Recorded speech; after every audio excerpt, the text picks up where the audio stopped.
ఏమిటండి అలా ఉన్నారు? ఏం జరిగింది? జరిగింది చాలా తక్కువ, జరగబోయేదే ఎక్కువ. మనిద్దరం ఇవాళ ఈ క్షణం నుంచే విడిపోతుంది. అయ్యో, అదేమిటండి? అవునే, నీకు తాత్కాలికంగా విడాకులు ఇస్తున్నాను. ఇదేం కర్మండి? ఇప్పుడు నేనేం చేశానని? నువ్వు కాదే, నీ పిల్లలు చేశారు చాలా ఘనకార్యాలు. చూడు, ఇక నుంచి జరుగుతున్న దాని గురించి ఆలోచించి ఆశ్చర్యపడకు, జరగబోయే దాని గురించి ఊహించుకుని ఆలోచించు.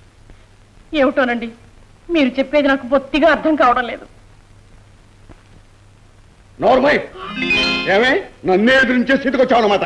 నీకు వచ్చిన నేను ఎవరికి వచ్చాయే?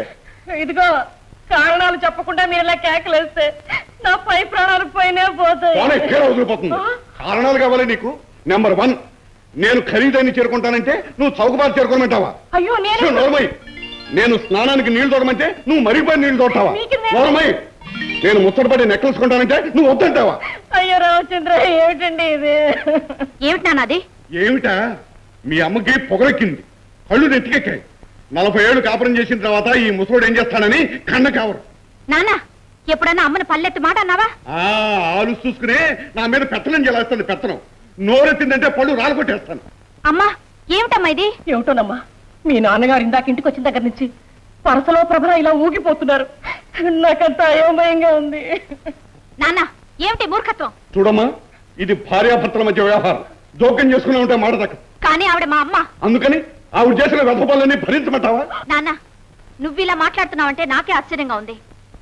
ఉంటుంది ఉంటుంది, సమయం వస్తే గానీ అస్సలు బుద్ధులు బయటపడవమ్మా. ఎవరి మాట నువ్వు చెప్పేది? నా పెళ్ళం గురించి. ఇంకా ఎక్కడ నిలబడ్డావా? పో బయటికి. అయ్యో, ఉన్న పాటను పొమ్మంటే నేను ఎక్కడికి పోనండి. ఎక్కడికా? ఏమిటో పో.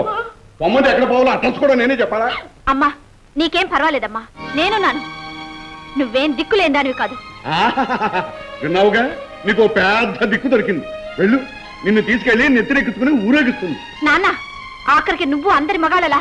మగాళ్ళలో మంచితనం నీకు అర్థమై ఉంటే నువ్వు ఇంత దూరం వచ్చేదానివి కాదమ్మా. ఏమిటి నువ్వు అనేది? మా మంచితనాలు నీకు ఇప్పుడే అర్థం కావాలి. ఇంకెందుకలా నిలబడ్డావు? మీ అమ్మని అంటూ పెట్టుకుని మీ ఇంటికి వెళ్ళు. ఏమండి, అర్థం దొరికిందిగా, వెళ్ళు. రామ్మా, మా ఇంటికి పోదాం. గీత, ఏం పని మీద వచ్చావమ్మా ఇక్కడికి? నేనా? నీకేం చెప్పినా అర్థం కాదు. రామ్మా. ఏమండి, మీరు వేళకి మందులు అవి తీసుకుంటారో లేదు, అసలు మీకు భోజనం అది సరిగ్గా జరుగుతుందో లేదో, మిమ్మల్ని విడిచిపెట్టి నేను. పార్వతి, నువ్వు లేకుండా నేను ఎప్పుడైనా టిఫిన్ భోజనం చేశానా? ప్రతి పూట మన ఇద్దరం కలిసే చేద్దాం. ఆ ఏర్పాట్లు నేను చూస్తాను కదా. అమ్మాయికి అనుమానం వస్తుంది. నువ్వు పద పద, చెప్తాను. పద.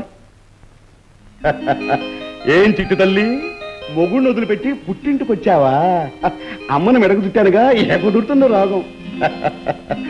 పరమేశ్వర, ఇహ ప్రారంభించబోయ్ దుష్ట శిక్షణ, శిష్ట రక్షణ.